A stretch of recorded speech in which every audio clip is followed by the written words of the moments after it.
Bonjour à tous. Comme cette semaine c'était le sujet de la médecine, de la santé, j'ai décidé de vous faire un discours sur les allergies. Je commence. Je ne sais pas vous, mais je trouve que le système immunitaire est vraiment très étonnant. En effet, celui-ci est capable d'identifier et de détruire de nombreux envahisseurs étrangers à notre corps. Il peut aussi identifier divers types de cellules, celles dont l'intérieur est infecté par un virus par exemple, et celles qui sont sur le point de devenir des tumeurs.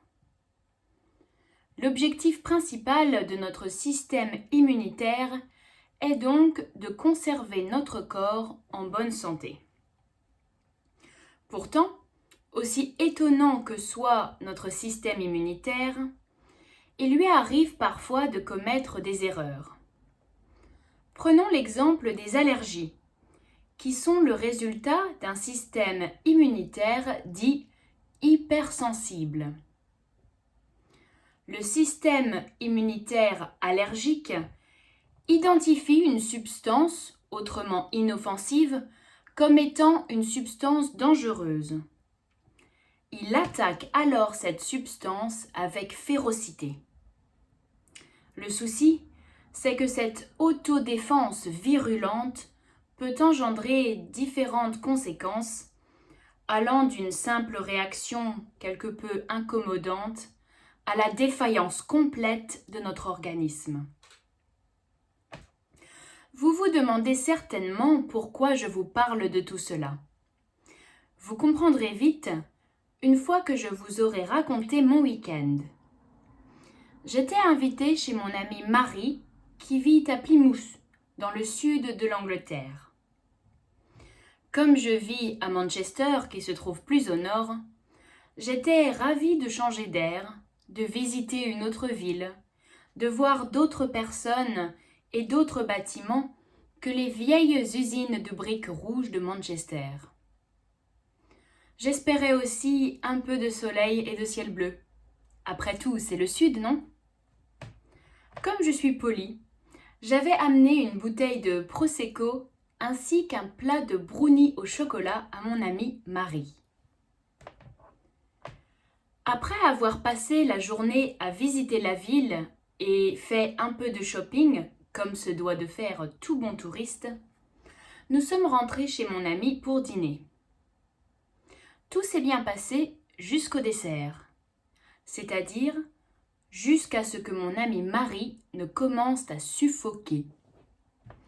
Au début, on a ri un peu, on l'a tapoté gentiment dans le dos, mais Marie est vite devenue rouge, puis bleue, et elle ne riait pas du tout. On a d'abord cru que notre amie s'étouffait à cause d'un morceau de brownie mal digéré, ou d'un trait de prosecco mal passé, mal descendu. Mais la situation est devenue si inquiétante que l'on a dû appeler son petit ami, qui par chance se trouve être médecin, et qui travaillait d'astreinte ce soir-là. Il a agi rapidement, et nous avons emmené Marie à l'hôpital. Grâce à notre courage héroïque, Marie va bien, et elle a découvert qu'elle est allergique aux noix. En rentrant de ce week-end mémorable où j'ai bien failli tuer ma meilleure amie, mais bon, passons, j'ai fait des recherches sur Internet. Après tout, mon meilleur ami, après Marie, c'est Google. J'ai donc demandé à mon moteur de recherche préféré pourquoi Marie se trouve aujourd'hui dans cette impasse. Et apparemment, elle est loin d'être la seule. En effet, il semblerait que de nombreux individus soient atteints d'une affection qu'une grande partie de la communauté médicale considère encore comme étant imaginaire, c'est-à-dire l'hypersensibilité alimentaire. C'est un vrai phénomène de société qui recrute de plus en plus parmi les personnalités en vue, de Novak Djokovic à Manuel Valls. Deux familles d'aliments sont particulièrement sur la sellette. Le lait de vache et ses dérivés, ainsi que les céréales qui contiennent du gluten. Autrement dit, un très large échantillon de ce que nous mangeons au quotidien, des fromages aux pâtisseries, en passant par les pâtes, le pain et les yaourts. Les détracteurs prétendent que ces aliments, dénaturés par une culture intensive et une production industrielle, sont devenus toxiques pour la santé et sont à l'origine d'un grand nombre de maladies. À tel point que beaucoup de personnes commencent à bannir ces aliments de leur régime à titre préventif. Cette tendance irrite beaucoup la plupart des médecins. Pour eux, pas question de confondre hypersensibilité et allergie. Pour être reconnu allergique à un aliment, une personne doit fabriquer en sa présence de cet aliment une classe particulière d'anticorps appelée l'immunoglobuline E. On va retrouver l'immunoglobuline E en bonne quantité dans son sang si cette personne est allergique. Alors que les intolérants au gluten, eux, produisent un autre type d'anticorps. Et ceci nous permet d'affirmer qu'ils sont atteints d'une maladie qui s'attaque à la paroi de leur intestin grêle. Quant aux intolérants au lactose, cette intolérance n'est pas d'origine immunitaire.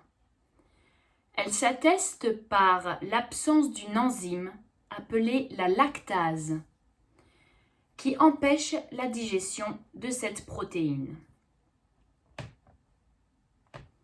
Pour en revenir à mon amie Marie, je trouvais cela surprenant de ne se rendre compte qu'on est allergique qu'à l'âge de 25 ans, c'est tard. Mais selon un article que j'ai trouvé sur Google, ce n'est pas anormal. Aujourd'hui, un quart des Français seraient touchés par une allergie quelconque, même après la cinquantaine. Ceci contre 3% dans les années 1970. Il n'y aurait donc pas d'âge pour tomber allergique, comme on dirait. Contrairement aux idées reçues, les allergies ne surviennent pas seulement dans l'enfance.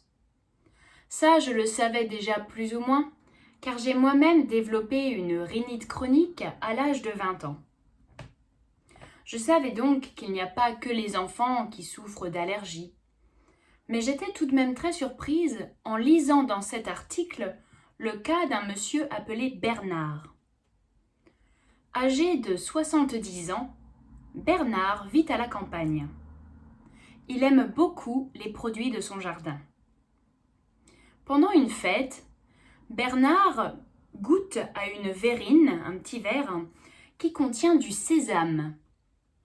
Bernard doit alors se rendre aux urgences, alors qu'il n'avait jusqu'à présent jamais eu de réaction allergique. Après avoir lu tout cela, j'ai appelé ma grand-mère pour lui demander si elle aussi avait développé des allergies au long de sa longue vie. Mais ma grand-mère ne croit pas aux allergies. Elle dit toujours que quand elle était petite, personne ne se plaignait d'allergies comme aujourd'hui. Personnellement, je ne suis pas tout à fait d'accord. Je pense en effet qu'il y avait peut-être moins d'allergies à l'époque, mais je ne pense pas que cela veuille dire que les allergies soient inventées. Au contraire, je crois simplement que nos modes de vie ont évolué. Nos appartements sont mieux chauffés, plus humides, ce qui encourage les acariens, et notre hygiène est parfois excessive. Ceci est d'ailleurs démontré par de nombreuses études qui mettent en évidence que les enfants qui vivent dans des fermes et qui sont au contact d'animaux, et donc au contact de microbes plus souvent, présentent moins d'allergies que les enfants qui vivent dans des villes, dans des milieux plus aseptisés.